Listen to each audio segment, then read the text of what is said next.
আপোনালোকৰ সকলোলৈকে মোৰ ইউটিউব চেনেল কাকু ছবিলৈ পুনৰবাৰ স্বাগতম জনাইছোঁ। যিহেতু মই আহিবলগীয়া GNM এন্ট্ৰেন্স এক্সামৰ ওপৰত কেইটামান ভিডিঅ' অলৰেডি দি দিছোঁ আৰু সেয়েহে আজি আকৌ মই জেনেৰেল সায়েন্সৰ ওপৰত কেইটামান কুৱেশ্যন লৈ আনিছোঁ।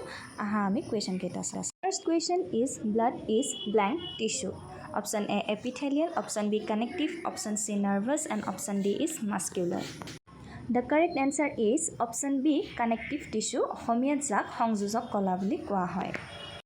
Question number 2 is what is the powerhouse of the cell? Option A lysosome, option B mitochondria, option C ribosome and option D is Golgi body. So the correct option is option B mitochondria. Question number 3 is what metal is used in filament of bulb?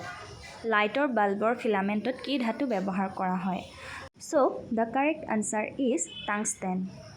Question number 4 who discovered the nucleus? এটো আমি সকলোৱে জানো নহয় জানো কোষ কেন্দ্ৰৰ আৱিষ্কাৰ কোনে কৰিছিল? The correct answer is Robert Brown. Question number 5 is surge of an electron is এটা ইলেক্ট্ৰনৰ আধান হৈছে এইটো তোমালোকে নিশ্চয় জানাই নহয় নে এইটো হৈছে correct answer 1.66 into 10 to the power minus 19 coulomb. Question number 6 is what is the full form of ATP? ATP er সম্পূর্ণ নাম কি বা অর্থ কি? The correct answer is adenosine triphosphate. Question number 7 is what is the longest bone of the human body? মানুহৰ শৰীৰৰ আটাইতকৈ দীঘল হাড়ডালৰ নাম কি? The correct answer is femur. Question number 8 is which gland secrete insulin in human body? কোনটো গ্ৰন্থিয়ে insulin নিঃসৰণ কৰে? The correct answer is pancreas বা অগ্নাশয়.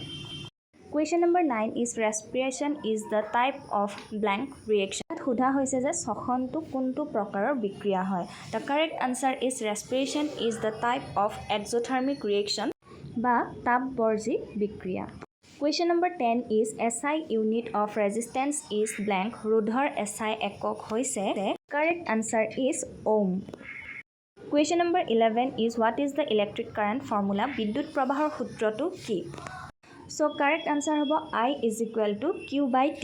I ৰ সহায়ত আমি কাৰেণ্টক বুজাব পাৰো, Q ৰ সহায়ত চাৰ্জ আৰু T ৰ সহায়ত সময়টো আমি বুজাব পাৰো। যেতিয়া সময় আৰু চাৰ্জ দিয়া থাকিব তেতিয়া আমি কাৰেণ্টটো উলিয়াব পাৰিম।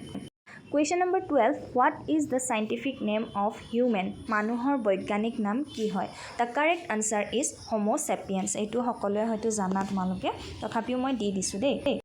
Question number 13 what disease is caused due to deficiency of vitamin A? Vitamin A ৰ অভাৱত কি ৰোগ হয়? ইয়াত টাইপিং কৰোঁতে অলপমান মিষ্টেক হৈছে দেই। So the correct answer is night blindness আৰু আমাৰ অসমীয়াত কোৱা হয় এটো কুকুৰীকণা বেমাৰ বুলি। Question number 14 and the last question is the gap between two neuron is known as দুটা নিউৰনৰ মাজৰ গ্যাপটোক কি বুলি জনা যায়? The correct answer is synapse.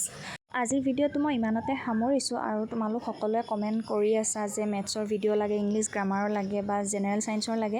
Actually মই দিব পৰা নাই তাৰ কাৰণে বেয়া লাগিছে। মোৰ পঢ়া শুনা এক্সাম গোটেইখিনি কামৰ মাজত মই তোমালোকলৈ ট্ৰাই কৰিছোঁ আৰু মই যেহেতু ইউটিউবত নতুন হয় তো এডিট কৰাৰ পৰা ভিডিঅ' বনোৱালে বহুতখিনি কাম থাকে। তোমালোকৰ এইখিনি বহুত পিক টাইম মই একচুয়ালি পাৰিলে ডেইলি দিব লগা আছিলে, দিব পৰা নাই, বেয়া নাপাবা তোমালোকে একদমেই নিজৰ ফালৰ পৰা চেষ্টা কৰা আৰু মই যিমান পাৰি তোমালোকক হেল্প কৰি যাম।